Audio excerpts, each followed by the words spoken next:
Hey all, it's Ashley with Mentor Me, and today we're going to talk about why you shouldn't be waiting on your employer to invest in your career development. You all know that I love to remind you that your career development is your own, and it's your responsibility to invest in your career development. If you want to make more money, have more impact, be more intentional with your career, that is your responsibility. And too often, I see high achieving professional women waiting on their supervisor, waiting on their coworker, waiting on a sponsor or a mentor to invest in them, to see them, to lift them up to the high heavens of career development. And that is the wrong move. I'm going to talk to you about really how to be more strategic in your career, how to be more intentional in your career, and how waiting on others to save you or staying in the status quo is a pitfall for your career. And this is actually my first time going live on YouTube. I'm used to doing this on Instagram, but I'm really excited to incorporate more lives to my YouTube audience. So if you are new to me on YouTube, check out my 100+ videos on all career topics. And if you are a part of, my current YouTube subscribers, thanks so much for being here. I'm so excited to talk with you all and just to continue to provide a lot of high value here on YouTube. So let's dive in.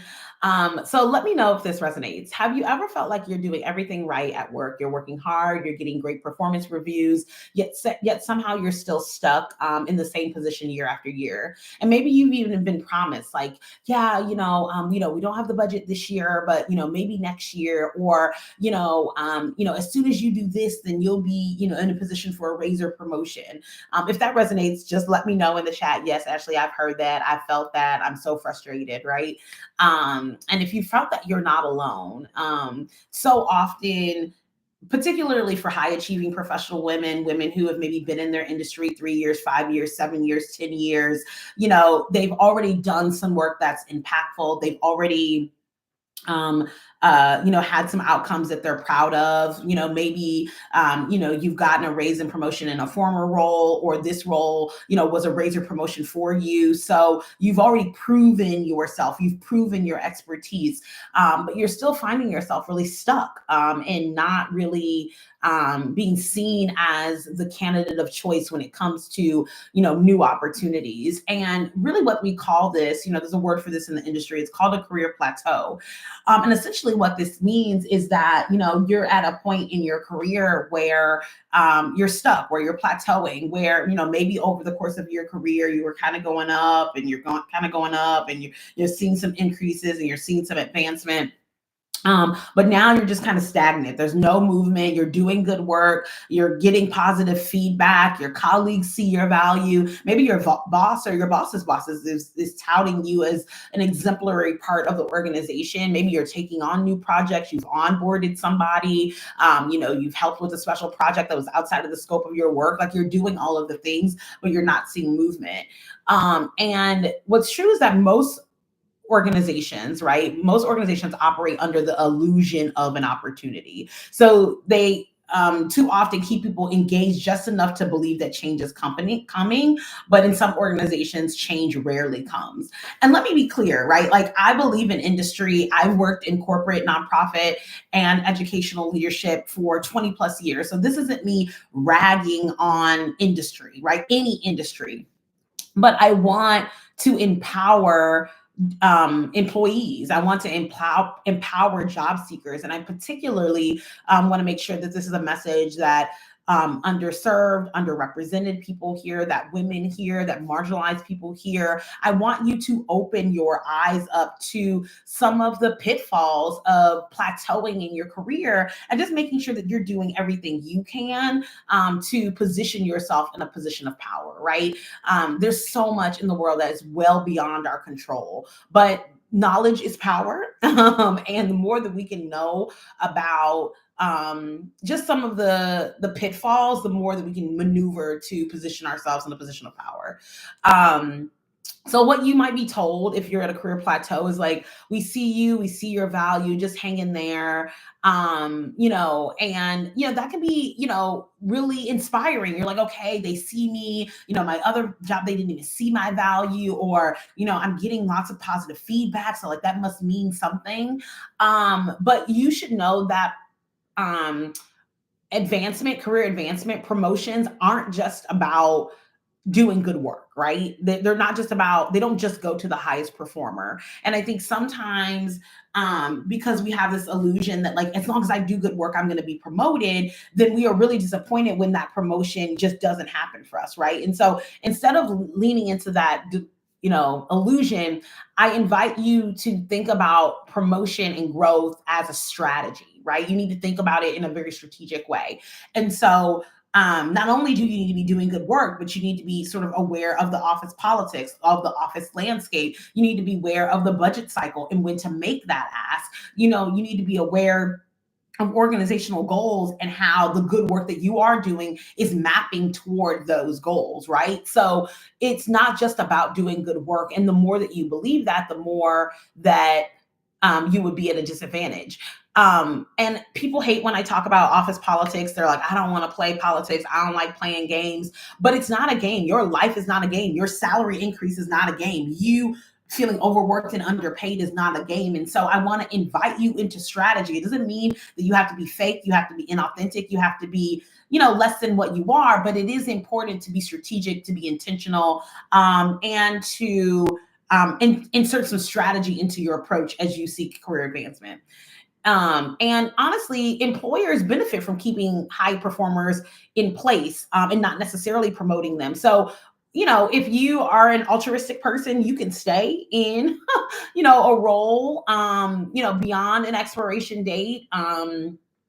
But and if you're a high performer and you feel supported by the organization, then stay there. That is a good place to be. But if you are a high performer and you feel like you're in a pipeline, like that's like kind of just like good job, good job, good job, but no raises, no increased benefits, no increased opportunity, then that's when you're in a plateau, right?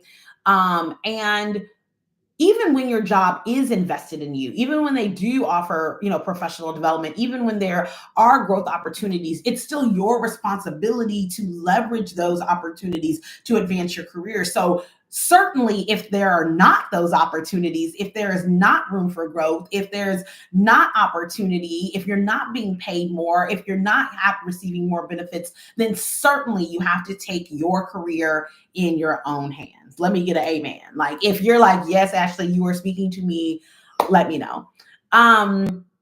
And what's true is that there are a lot of hidden costs that you might not even recognize, or you might not even sort of see that's like top of mind for you, if you're staying in a career beyond its deadline and if your career is plateauing. So every year you're stuck in the same role, you're leaving thousands of dollars on the table. That's right. Thousands of dollars are left on the table when high achieving professionals, top performers are not seeing, raises and bonuses, right? And so, on average, many employers, across most industries, you're going to see, for merit or for performance, you're going to see 3 to 5 to 7% increases each year.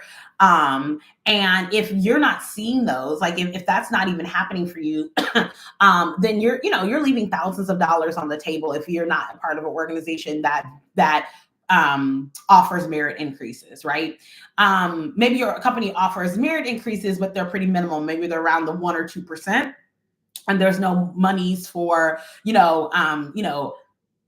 increases that are more substantial, right? So, bonuses, or, moving from, coordinator to assistant director to associate director, associate director to director, or director to executive director, right? Like if there's no, advancement that is, if there's no advancement opportunity, then again, you're right, you're leaving thousands of dollars on the table when those advancement opportunities aren't there. And so, and I think it's important to note that, this is only important if money and building wealth and financial stability are a value for you, right? And for so many of the women that I serve, they are. When I ask them to identify their top 5 values, building wealth for the future is important to them, and financial stability is important to them. If you're a person who comes from a lot of financial trauma or financial, scarcity, then this is important to you. And so leaving thousands of dollars on the table every year when you're not seeing raises, when you're not seeing promotions, when you're not seeing bonuses, when you're not seeing merit increases, that's going to really, really impact you. And so if you're in a position where your career is really plateauing and you're not seeing those bonuses and you're not seeing those raises, that's a sign that your career is plateauing and it's time to get some help. You also might be losing confidence, energy, and motivation. You all know that I love to talk about the fact that boredom is the biggest red flag in career development. If you are bored, if you are not motivated, if you are uninspired, if you are disengaged, if you are checked out at work, baby, you are one step from either being fired or quitting in them people face, right? Like this is a huge red flag that I feel like not enough people are paying attention to. And so I'm waving the flag to you as you watch this, to say, like, hey, this is an issue, and I want to invite you into noticing that it's an issue and doing something about it right away, because too often high achieving professional women ignore red flags in their career development, like boredom, like career plateauing, and like they're like, well, I'll just wait till this summer, I'll just wait till so and so retire, I'll just wait till X, Y, and Z, and that turns into 6 months of waiting, 2 years of waiting, 5 years of waiting. And one day you wake up and you're 42 and you earning $62,000 a year, right? Like, let this not be your story, for the love of God. Let this not be your story.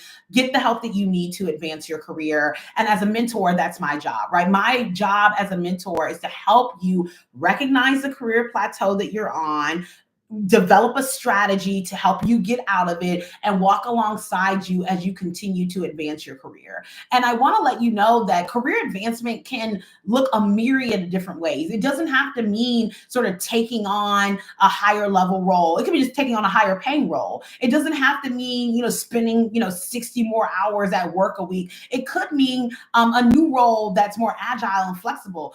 For you, career advancement might be a hybrid schedule instead of having to go into the office every day. For you, career advancement might be seeing a $30,000 salary increase, which is the most common increase that my mentees see. For you, career advancement might be working in an organization whose values match your own. Maybe you're working in an organization right now whose values don't match yours. They value productivity over people, or they value organizational structure over ideation and creativity, right? Like, if there's a value misalignment, if you are bored and unhappy, these are signs that your career is plateauing, and there's an opportunity to do about it.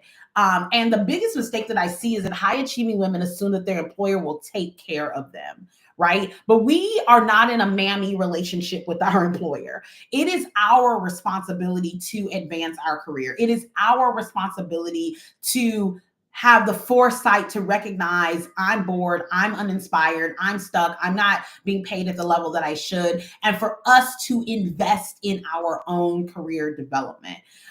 So if your employer is not investing in you at the level you desire, or if you have not made any significant investments in yourself, then I invite you into mentorship. As a career coach, my job is to help you build a career strategy that centers you, that centers your values, that centers your insight, that centers your expertise, and help you leverage the skills, knowledge, talent, expertise, degrees, credentials, certifications, years of experience that you already have to make more money and have more impact in your career. If that sounds like what you're looking for, then I'm so excited to serve you. I'm accepting new mentees right now this month in April. I'm accepting new mentees, and I'm so excited to serve you. You can take the first step by scheduling a call with me on my website. It's at mentor-me.org. That's